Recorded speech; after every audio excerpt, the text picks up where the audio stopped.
Argentine তারকা Lionel Messi inter মায়ামিতে যোগ দেওয়ার পর থেকেই বদলে গেছে ক্লাবটির চিত্র। মাঠে যেমন সাফল্য এসেছে, তেমনি বেড়েছে ক্লাবের ব্র্যান্ড মূল্য ও জনপ্রিয়তা। তবে ইন্টার মায়ামির হয়ে দুর্দান্ত এক মৌসুম শেষ করার পথে LM10।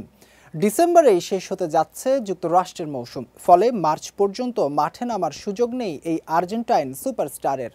সেই বিরতিতে ইউরোপীয় কয়েকটি ক্লাব লিওকে স্বল্প সময়ের জন্য দলে টানতে আগ্রহী, যেন আগামী গ্রীষ্মে আর্জেন্টিনার বিশ্বকাপ রক্ষার মিশনের আগে মেসি ফিটনেস ও ম্যাচ রিদম ধরে রাখতে পারেন।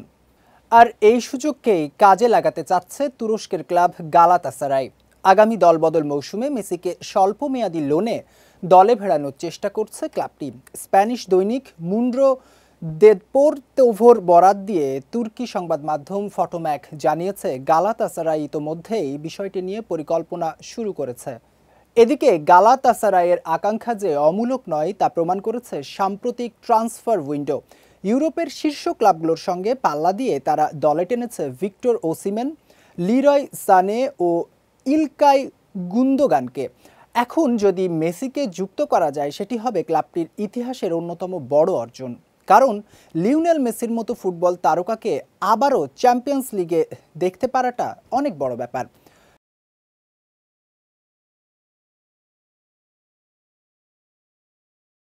অন্যদিকে আগামী 2026 বিশ্বকাপই হতে পারে 8 বারের ব্যালন ডি'র জয়ীর শেষ আন্তর্জাতিক আসর। তাই সামনে যা আসছে তার জন্য সর্বোচ্চ প্রস্তুত থাকতে চান আর্জেন্টাইন কিংবদন্তি।